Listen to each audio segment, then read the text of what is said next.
Hi, I'm Trey, And I'm Sabrina, and we love to travel and find hidden treasures of chocolate. and we want to share what we've been learning with you, So come join us. Chocoholics.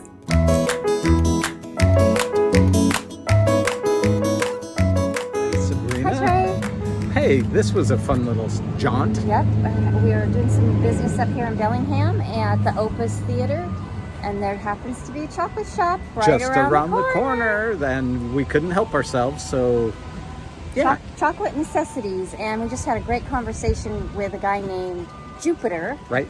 and he's quite the chocoholic. Yes, I think. very much. Very knowledgeable and very into chocolate and all its nuances. And This is great. And we've tried the gelato because Trey had a low blood sugar, so Yeah. we had to try something quickly. But we've got our bag of chocolates here, ready to go. 2 bags of Let's show chocolates. 'em, yep. 2 bags of chocolates. Not one, So, but We're 2. gonna go home, probably on the car ride home, give them a try, and then we will let you know how they are. I bet by the time I get home, my blood sugar is higher. I bet it is. Nice. Hi, Sabrina. Hello, Trey. How's it going? It's going well.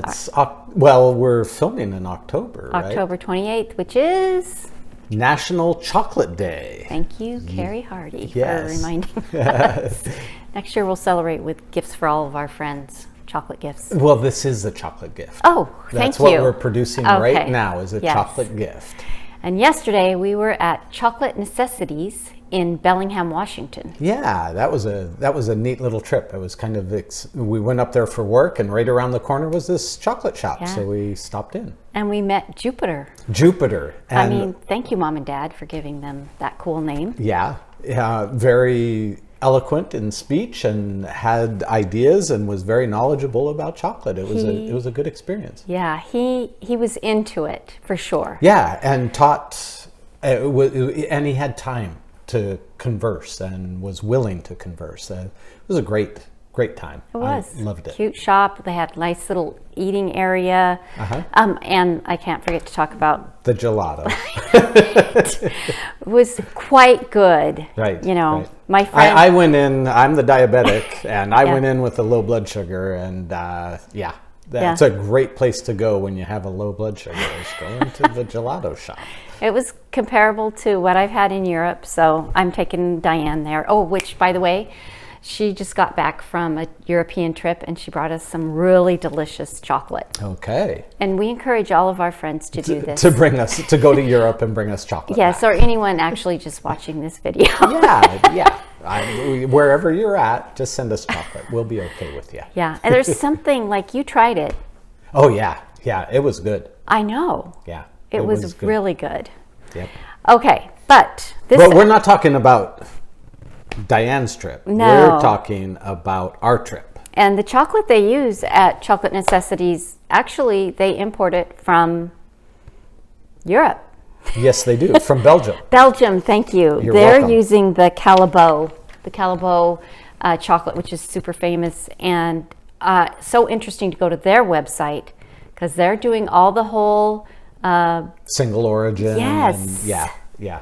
And you can taste it in these chocolates. It really is wonderful. Lots of education, lots of videos on their chocolate and how. Make a link. Yes, I'll put a link in. Sweet. Yeah, and we might be. Do we know the pronunciation? I think it is Callebaut. Okay. We hope it's Callebaut. If not, somebody's laughing out there at us. Maybe Some French millions person. of people are laughing All at of our us. French followers are going, that's not how you pronounce it. Oh, well. Oh, well. Yeah. So, they had lots of stuff. I mean, on the truffle case, they had a number of truffles, but they also had molded chocolates and bars, and it was a high, wide, and deep place. Yeah. More than I expected, to be Yeah. honest. It was really good. So, where do you want to go from here? I would like to try the hedgehog. Okay. They had a lot of molded chocolates which were mostly about just solid chocolate in their different varieties, origins, and also how many cacao percentage it was. But And the different molds, yes, shapes. the right? dragon. They had a dragon. They had That was adorable. golf club. And Yep. they had the good molds. Yeah, but the hedgehog actually did have a filling, and it's a hazelnut filling. So do you want to try that one? I do. I'll take this one. Okay, you take that one. I'm just going to try the center. So hazelnut is always one of my favorites. I love hazelnut. The Europeans use a lot of hazelnut. And we went up, I remember we took a trip up to Canada, and I can't remember the name of the place, but it was also very much, they have a hazelnut festival up there. And let's go. we've been. It was at a hot springs. You remember that? A long time ago. Yeah, it was a long time ago. Well, this definitely tastes like a delicious hazelnut, buttery, creamy. It's got a nice dark chocolate edge to it. When I was trying the Martino cherry dipped chocolate earlier, yeah. Mm-hmm. I thought, that it's a little too crunchy. And then, so I ate the other half. I put it in the microwave and warmed it up a little bit, and it was perfection. And I'm finding that, so we did warm these up a little bit. Now that we're getting into the colder season, there is something about temperature and that melting level that really helps to bring out the flavors and the creaminess. And meld them a little bit. Yeah. Yeah. Yeah, I had the same experience with the cherry. At my first bite, I thought, all right, there's nothing special about this. I did notice that they didn't use a maraschino cherry, or if it was a very, very light. It wasn't a sugary. Yeah. You could taste the cherry flavor for sure. You could taste the cherry. But then as my mouth warmed up both pieces, the cherry and the chocolate, they melded, and it was really, really good. And I love the way they did this because they left the stem on it. Right. And it's easy to pop in your mouth. This would be great for a party, I think, to put these out. And hors d'oeuvres. Yes. Yes. Without the toothpick, or with a natural toothpick. Exactly. Hey, what'd you think? Did you like this hedgehog? Yes, I love this hedgehog. It's really, really good. I like hazelnut. Get me a jar of Nutella and I'm a happy guy. And this has those tones. Really good. Well, let's try the vanilla. Okay. So when I was photographing this, I take a picture of it whole, and then I cut it in half. And as soon as I cut it in half and opened it up, the scent just wafted of vanilla. And you could tell that they're using really high quality ingredients. And I think my overall opinion of these chocolates is just that they're about the ingredients. Yeah. They're creamy. They are using the high quality chocolate. Whatever they're doing for their centers, also just really special. Maybe these aren't the most beautiful chocolates, because we've been doing reviews with some really gorgeous chocolates. These just look like normal chocolates, but frankly, if you're going to spend your time, spend it on the flavor.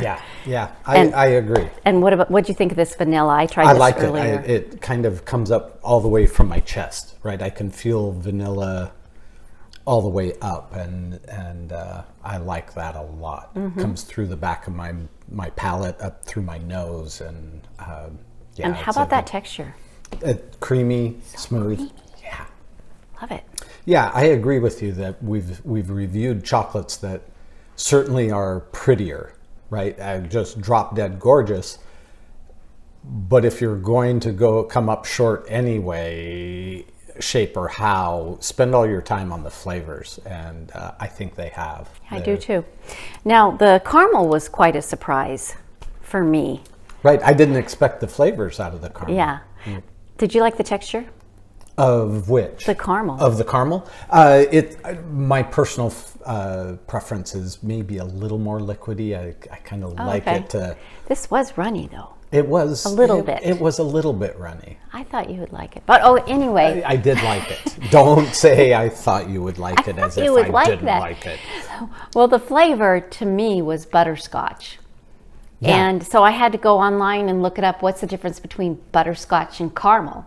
And what they said was that with butterscotch, you're creating it from brown sugar and a lot of butter, and the ratios are similar. Whereas caramel is sugar and water.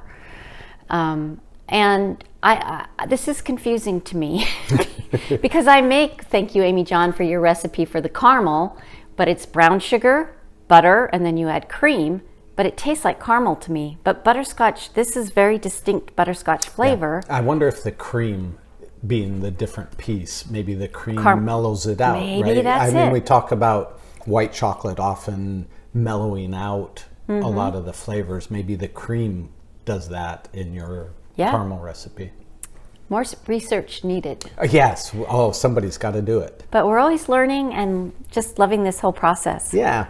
So one of the other things that this shop had was single origin bars. And I got to ask one of the questions that has been on my mind for a long time, and that is, what does single origin mean? Because normally they have it Brazil or Madagascar, right? And so does single origin mean a country, a state, a county, a city, a farm, a row of chocolate trees within a farm? What does it mean? And there is no answer to it, is what we discovered. It's a kind of a marketing thing, and the single origin idea, although it's gotten legs, and so people can say, well, we're single origin from the Dominican Republic, but they could buy beans from any farm on the Dominican Republic or in the Dominican Republic. And so what Jupiter taught me was that if this is important to them, and the more they're into the flavors and the like, they will dial it in, and they will mention it on the packaging. It'll be single origin from this farm, from this row in this farm, those type of things, from this tree. Well, I'm not sure they get down to the tree, but anyhow, that was a good find to understand a little better what single origin means. I have not tried their single origin bars yet, so I look forward to doing that. Me too. I love it. What else we have? That's it. Okay. Yeah. Well, when you're in Bellingham, we recommend stopping by this place. It's necessary. Yeah. Chocolate Necessities. It is a necessity. I love the name of that company because it's just so true. One of the necessities of our lives is chocolate. The bare necessity and the chocolate necessity. Mm-hmm. There's a good song written in there someplace. Sing it. No way. People would be hitting unsubscribe in droves. In droves. Well, thanks for listening and happy chocolate tasting. Yeah. Go out and find your own chocolate adventure and share it with us. Awesome. Thanks, Trey.